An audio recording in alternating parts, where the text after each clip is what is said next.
Late night. Times like this remind me of a drive-in I once designed, a place that got left behind by time, a venue that was influenced by the unique character of LA's past. Consider that. Another one of many buildings from LA's golden age is no longer with us. And while you're at it, listen to this, an old newsreel that marked the occasion of my drive-in's opening.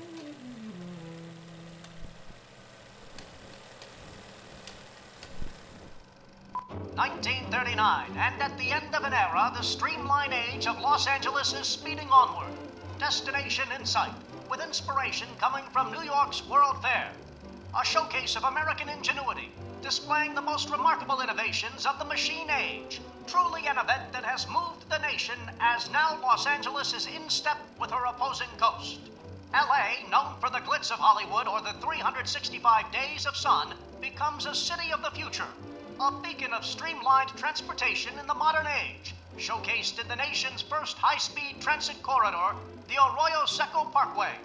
Soon, automobiles will fly at top speeds, unencumbered by slow traffic, making mundane commutes a thing of the past.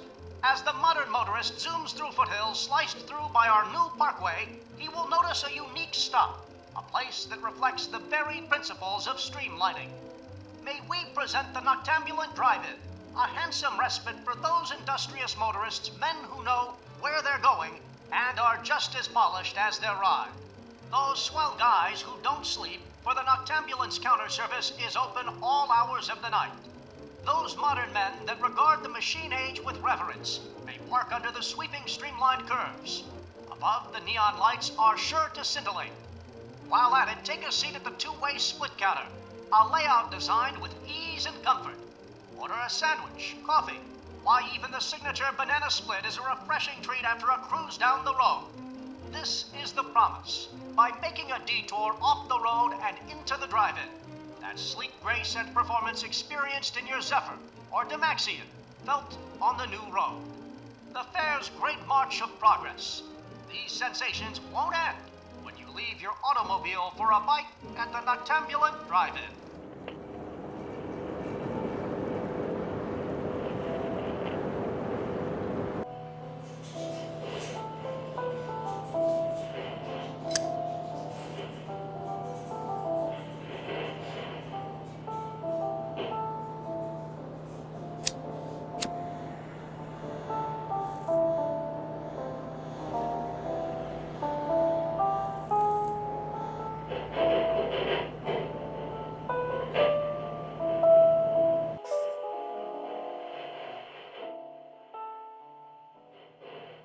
I've been thinking for a while now, trying to figure out what went wrong here.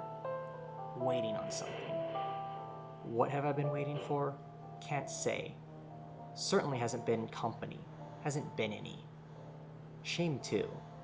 Back in its day, this spot was a neon flight trap for motorists going down Arroyo Seco. Now it's only me falling for the lure.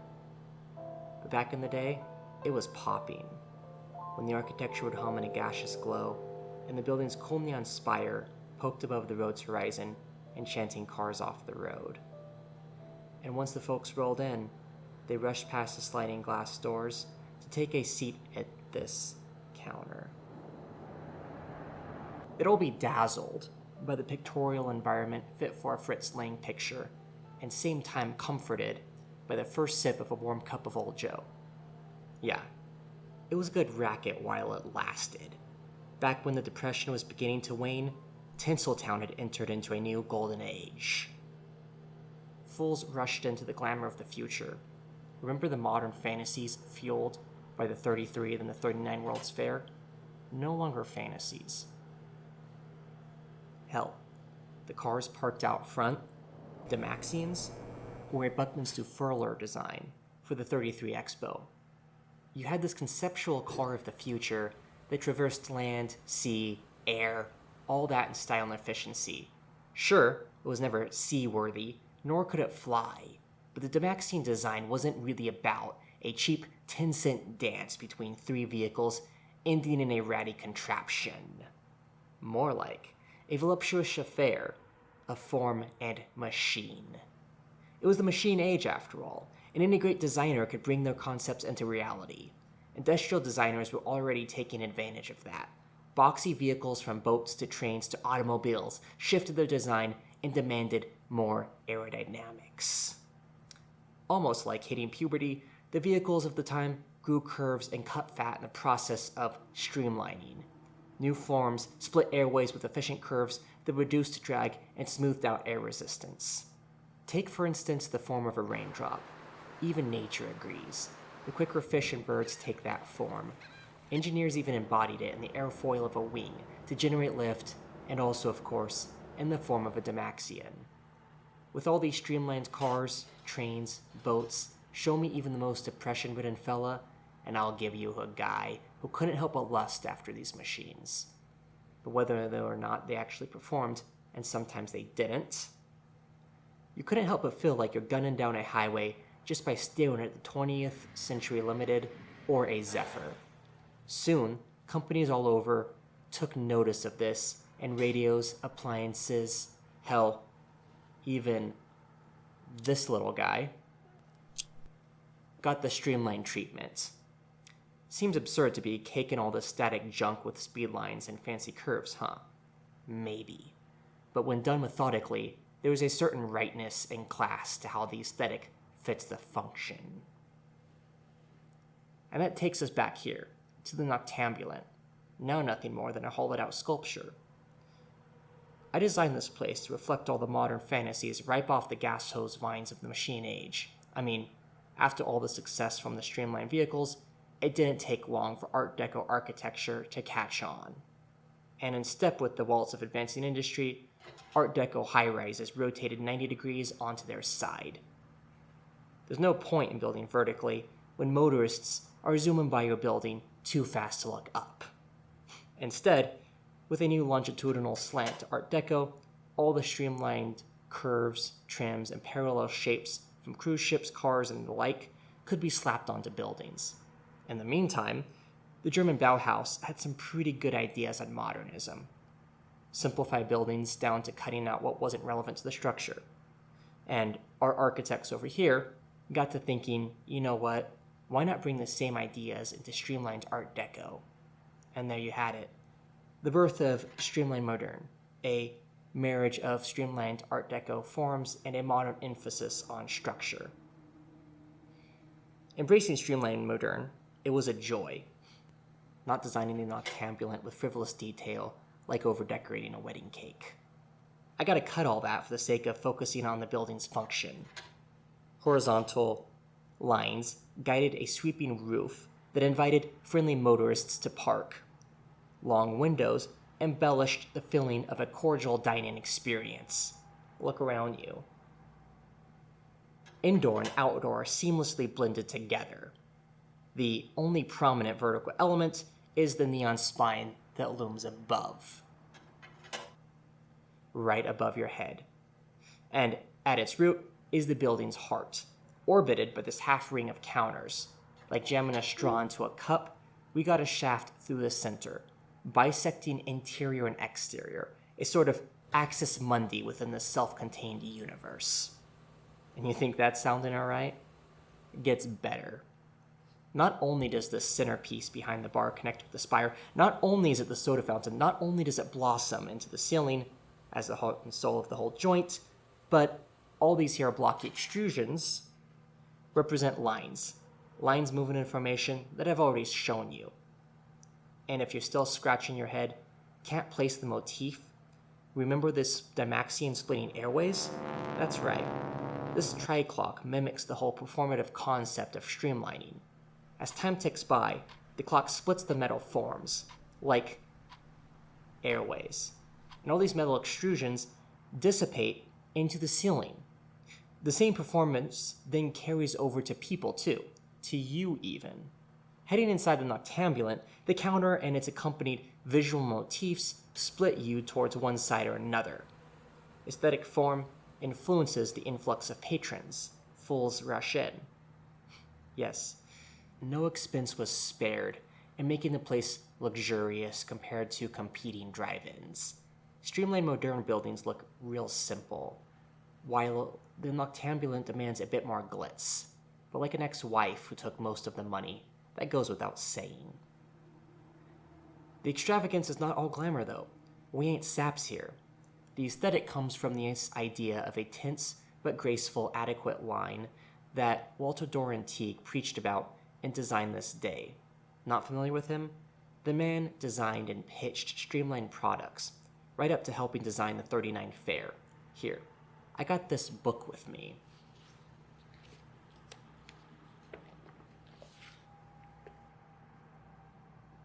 The line is significant wherever it occurs, and in forms that have nothing to do with flight or with streamlining. It is, in fact, the ideal toward which the Doric capital was evolved, and it recurs constantly in the profile of Greek vases, Greek ornament, and Greek statues. In Gothic building, the long upward sweep terminating in a shorter parabolic curve is the most characteristic feature of the style, and from it we derive much of the emotional satisfaction we feel so strongly in Gothic interiors.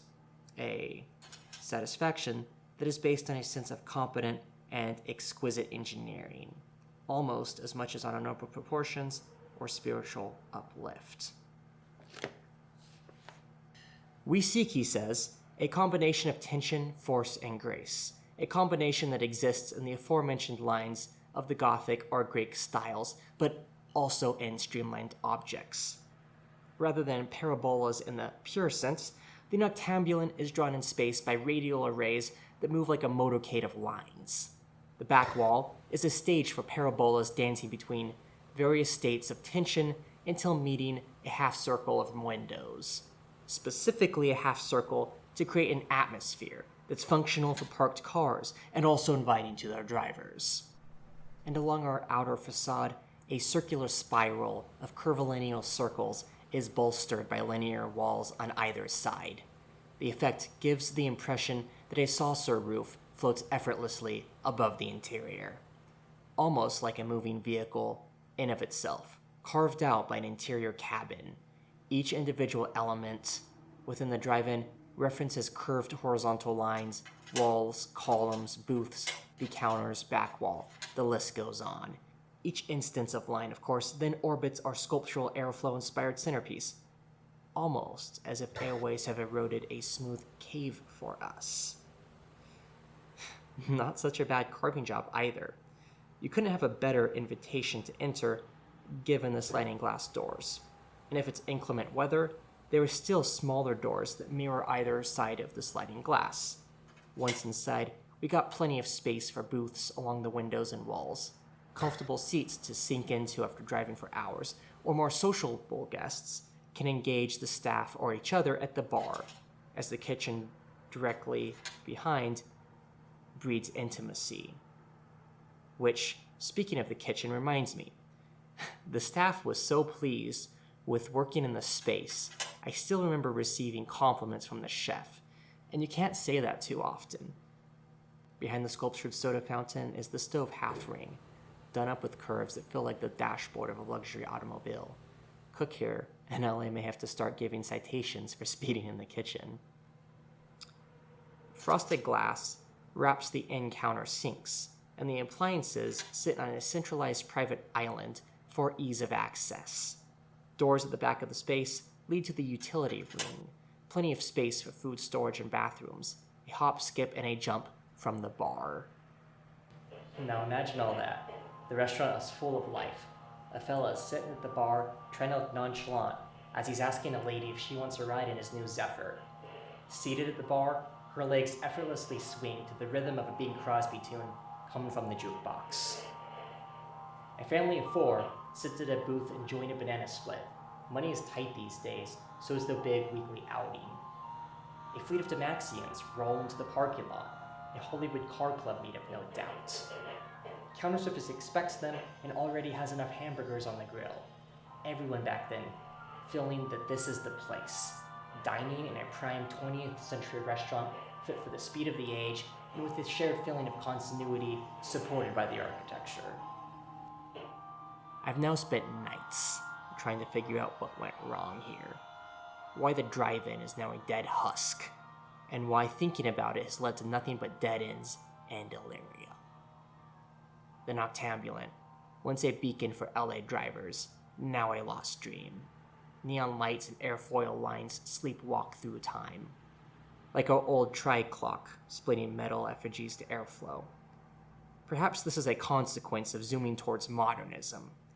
Could be the Streamline age helped set the appetite for cannibalistic desires to chase trends in what's popular. Fools rushed in to build this town, and nothing has changed. You deny that?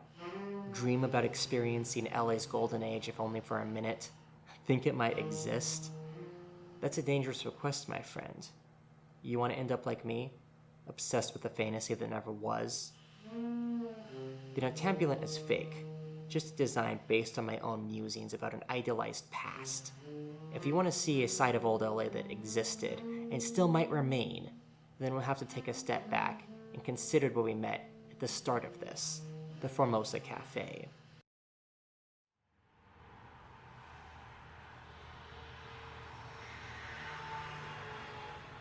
Funny we started our talk about Noctambulant here. Both places show a dramatic look of LA. Both are journeys back in time. A step into the Formosa, into this carmine interior, is a memento signed by Hollywood superstars. John Wayne was even known to fall asleep in these booths. When the Hollywood elite were not down at the Brown Derby, they found themselves here, given that the original owners, Jimmy Bernstein and Lim Kwan, didn't discriminate, which meant that Hollywood's leading roles would mingle amongst normal folks like you and me. We've been crooning over the Noctambulant and her affair with the automobile. Important thoughts to chew on, because the Formosa took off in a real similar way, just with rails rather than with autos. An accompaniment that, when used upon, makes LA's history of transportation a duet between automobile and rail. You may have guessed by now where I'm going with this, and it involves the streetcar back there. Long before highways formed the craggly thornbush of corridors that diced up LA, the Pacific Electric Railway Company ran a fleet of streetcars that rolled all over. You could get anywhere in public transit, all the way from Santa Monica to Riverside. Never mind that this transit system helped create the sprawl that's still an ongoing problem. But I'm getting ahead of myself. That's a story for another day. Point is, LA had good public transportation for decades, until autos eventually took over. And I ain't complaining either. The Noctambulant is a tribute to all those vehicles. But something was lost when all these red cars stopped sliding by. They were a classy symbol of old LA, an iconic image for anyone who visited our desert paradise. And fortunately, this restaurant immortalizes the visual. Back in the 20s, the Formosa here opened up inside this red car. Interior was gutted, and a lunch counter was placed inside. But by 39, the place expanded to what you see before you. It's an eclectic mix of Hollywood set dressing fancy. Fitting too, given that the Goldwyn, formerly United Artists, used to be across the street from here.